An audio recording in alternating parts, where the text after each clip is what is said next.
Chapter 4. This is your house? Sharon asked. Most kids think it's cool to own a pet shop, but sometimes I get tired of it. There are endless chores for one thing, and sometimes I'd rather be out playing baseball or ice hockey or whatever other game Tony's playing. Duh, this is my shop. It stinks in here. Sharon held her upturned nose. It's the pets, I shrugged. My pet doesn't smell like that. And what is your pet? A Dalmatian. What's her name? Spot, she said, and it's a him. Spot, very original. How's his hearing? I asked. Okay, I guessed. Because 1/3 of all Dalmatians are born deaf and have to be destroyed, and 1/3 are born half deaf. They also have to drink lots of water because they often have problems with their urinary tracts.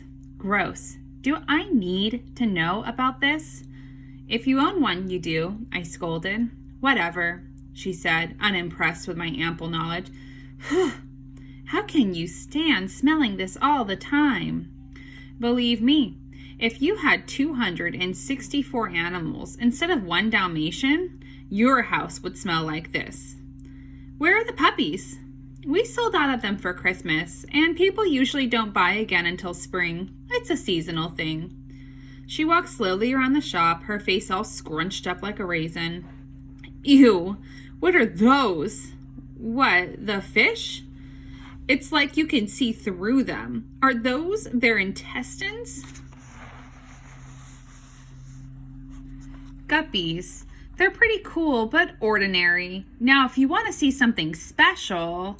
I was going to show her the angelfish. My dad got it as a gift from an old lady who had run a pet store downtown.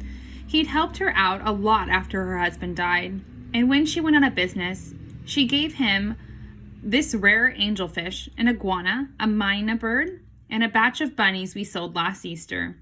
The angelfish is the most beautiful fish I've ever seen.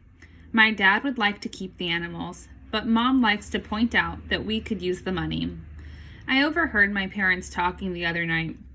If we didn't own the building outright, my mom said, we'd be out of business.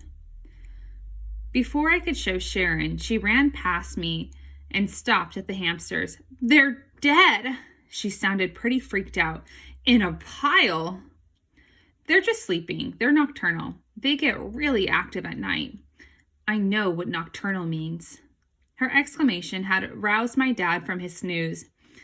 He perked his ears and strolled over. Who's the girl? He asked me as if she were invisible. Dad, this is Sharon Trout. She's tutoring me in math.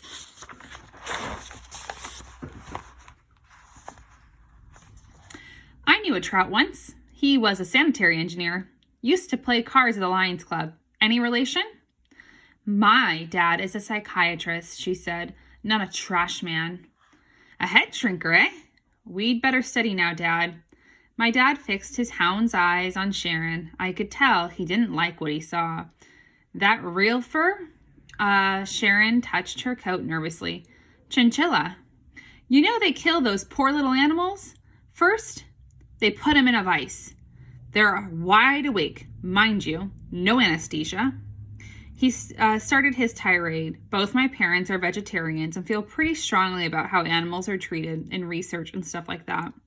Neither of them would touch a fur coat to save their lives. Fortunately, when Mom noticed that Dad was awake, she flew over. The filter on the big aquarium's out, she ordered. The myna bird needs his lesson, and someone's got to do something about Twinkledoon. Okay, Dad pointed to Sharon. Chinchilla, he sneered. Mom winced, but she has better manners. Is this a new friend, Erin? How nice. Make sure you offer her some wonton. Okay. I know that everyone my age is embarrassed by their parents, but you've got to agree. Mine take the cake. Wonton? I offered. Ugh, she said. Milk? Let's get down to work, Sharon snapped. My chauffeur is picking me up at 5 sharp. You have a chauffeur? Only when my mom's away. She's at a golf tournament in North Carolina. She's a pro. Oh. Where do you, study? She peered around the shop.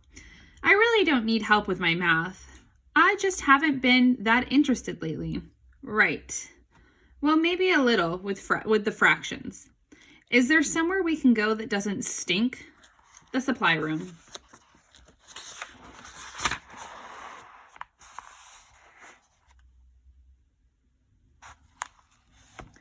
What's that? That's where we keep all the pet food and stuff. It's back here. We walked into the storeroom. I go there whenever I want to be alone to do my homework. It's a small, windowless room filled with shelves of dog food, birdseed, and chew toys and stuff. In the middle is a big card table, above which hangs a light bulb. To Sharon, I'm sure it was dumpy as anything, but it was my sanctuary. When I was little, I would make forts out of empty boxes, hanging a blanket at the entrance, and imagine I was on safari or in the trenches or flying a plane. Now when I have a good book and need some peace and quiet, or I want to concentrate on a drawing, I go there. I guess we'll have to work here. Sharon plopped down at the table. She opened the book. Okay, the trick to algebra is deciphering the code. Pretend you're a detective on a mystery and What's that noise? What noise? It's like a whisper or a song. I don't hear anything. Singing. It's probably one of the birds. But it's coming from back there. What have you got? Superhuman hearing? Or above? What's up there? Air? Right above. Just an empty apartment, nothing. Why is it empty? She was a regular cross-examiner. We just put old boxes there and stuff. It's really tiny. Well, whatever. So you're a detective and you have to break the code.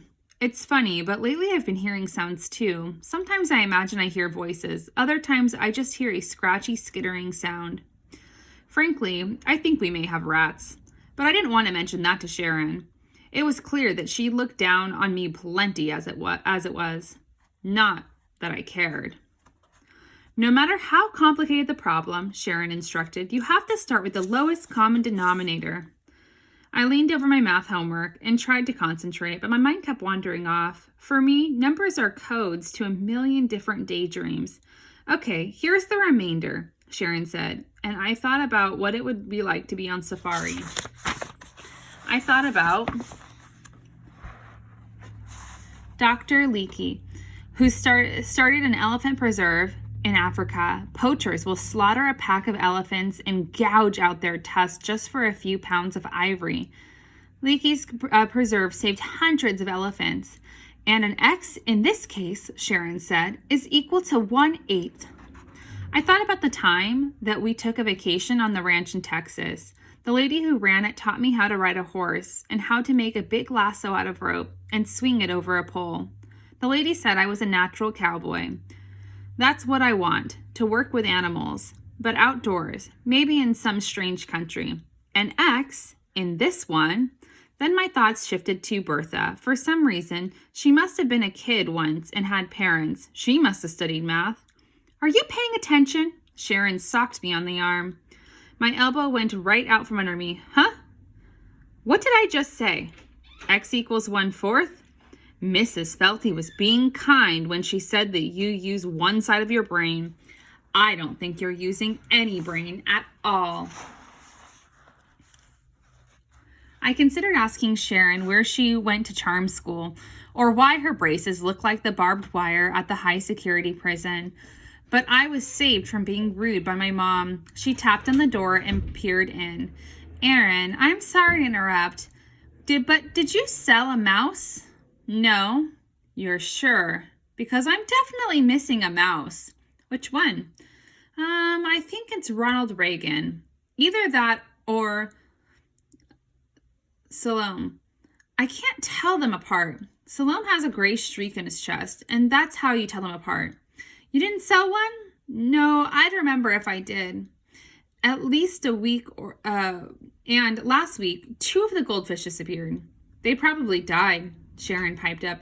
Every time I've bought a goldfish from a pet store, it's died in 2 days. You must have overfed it, Mom replied primly. My mom made me flush so many down the toilet that she said it was grossing her out and she wouldn't buy me any more. If any pet had died, I would know, Mom scolded. Did you ask Dad? I suggested.